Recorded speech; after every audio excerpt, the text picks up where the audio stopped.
BSc part 2 का paper first का unit 1 जो कि है लॉज ऑफ थर्मोडायनामिक्स, उष्मागतिकी के नियम के बारे में बात करूंगी।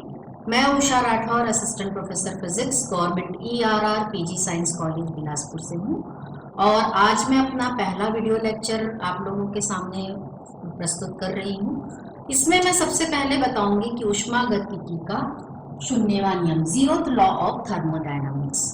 तो उष्मागतिकी के शून्यवां नियम इसे क्यों कहते हैं? जैसा कि हम पढ़ते हैं भौतिक शास्त्र में प्रथम नियम, द्वितीय नियम, तृतीय नियम, हम ऐसे शब्दों का प्रयोग करते हैं। तो शून्यवां नियम क्यों है?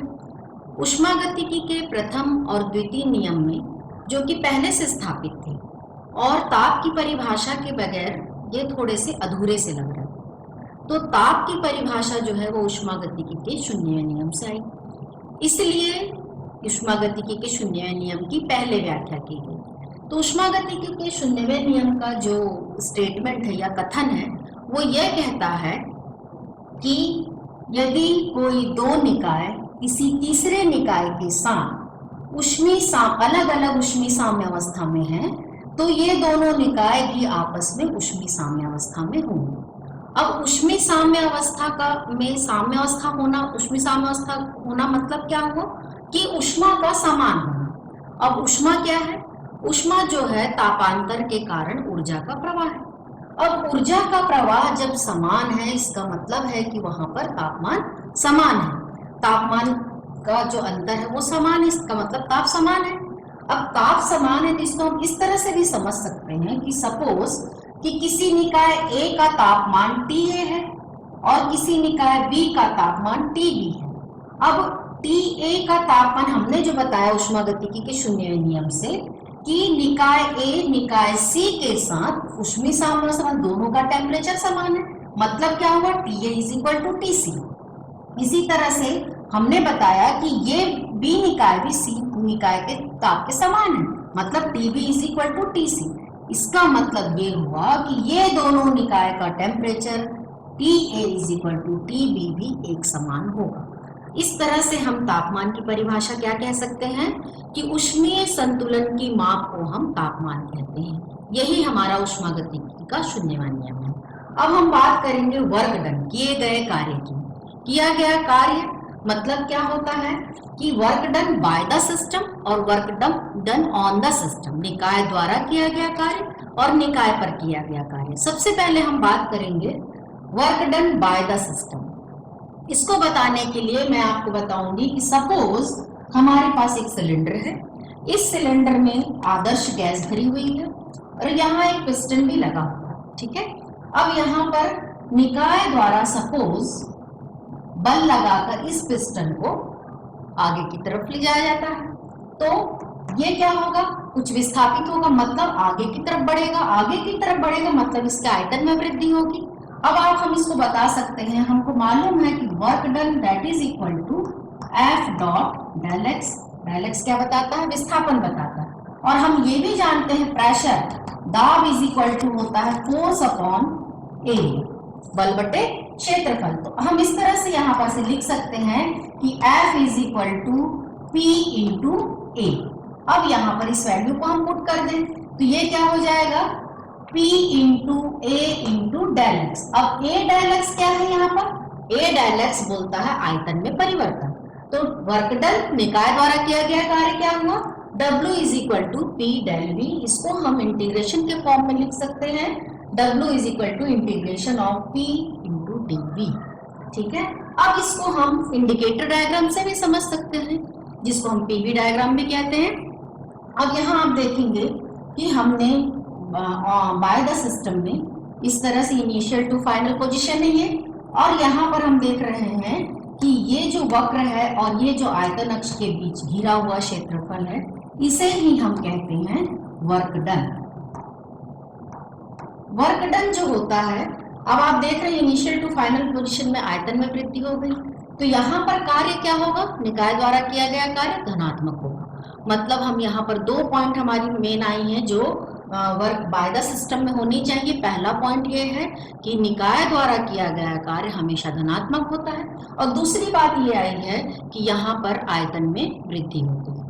दूसरा हमारा पॉइंट है on the system, work done on the system. तो यहाँ पर भी सेम वही है कि हमारे पास एक सिलेंडर है जिसमें आदर्श गैस भरी हुई है और यहाँ पर निकाय पर कार्य किया जा रहा है। तो निकाय पर कार्य हम इस डायरेक्शन में करेंगे, इस डायरेक्शन में करेंगे तो क्या होगा कि यहाँ पर आयतन में कमी आएगी, आयतन में कमी आएगी। तो यहाँ पर W इज इक्वल टू, जहाँ डेल V था वहां पर minus W is equal to P into minus del V, और इंटीग्रेशन फॉर्म में हो जाएगा W is equal to minus integration of P del V। अब इसको हम फिर से वैसे ही इंडिकेटर डायग्राम इसका देखेंगे। इंडिकेटर डायग्राम में हम देखेंगे कि निकाय पर किया गया कार्य जो होगा इनिशियल टू फाइनल पोजीशन होगा, और इसमें यदि हम आयतन अक्ष और वक्र के बीच यदि घिरे हुए क्षेत्रफल को देखेंगे तो ये इसका वर्क डन कहलाएगा जो कि नेगेटिव है। तो यहाँ दो बातें आई कि ऑन द सिस्टम जो है उसमें किया गया कार्य नेगेटिव होता है और इसमें आयतन में कमी होती है। इस तरह से हम वर्क डन को समझा सकते हैं। अब इसके बाद हम आते हैं आंतरिक ऊर्जा पर। तो आंतरिक ऊर्जा जो होती है, किसी निकाय की आंतरिक ऊर्जा वह ऊर्जा होती है जो उसकी स्थितियों के कारण और उसके अणुओं की गति के कारण होती है। अब आप देखेंगे कि किसी भी गैस में ऐसे एट रैंडम मोशन होते हैं। इस एट रैंडम मोशन को हम देखेंगे तो इस एट रैंडम मोशन में जो औसत गतिज ऊर्जा होती है वो उसकी आंतरिक गतिज ऊर्जा कहलाती है, और इनके अणुओं के मध्य आकर्षण बल के कारण लगने वाली जो आकर्षण बल के कारण ऊर्जा जो होती है उसको हम बोलते हैं आंतरिक स्थितिज ऊर्जा।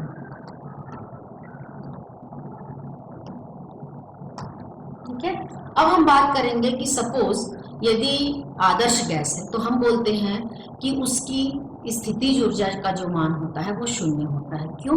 क्योंकि हम जानते हैं कि आदर्श गैस में ना तो कोई आकर्षण बल होता है ना प्रतिकर्षण बल होता है, जिसके कारण उसमें जो है उसकी आंतरिक स्थितिज ऊर्जा जो होती है वो शून्य होती है। और हम इस तरह से और एक बात कह सकते हैं कि आंतरिक ऊर्जा जो होती है वो तापमान की माप को बताता है। अब हम देखेंगे कि यदि आंतरिक गतिज ऊर्जा बढ़ती है इसका मतलब है कि उसमें तापमान में बढ़ोतरी हो रही है। यदि उसमें कमी हो रही है, आंतरिक गतिज ऊर्जा में यदि कमी हो रही है, इसका मतलब होता है कि उसके तापमान में कमी हो रही है। और जब हम 0 डिग्री केल्विन में बात करें तो आंतरिक गतिज ऊर्जा का मान शून्य होता है।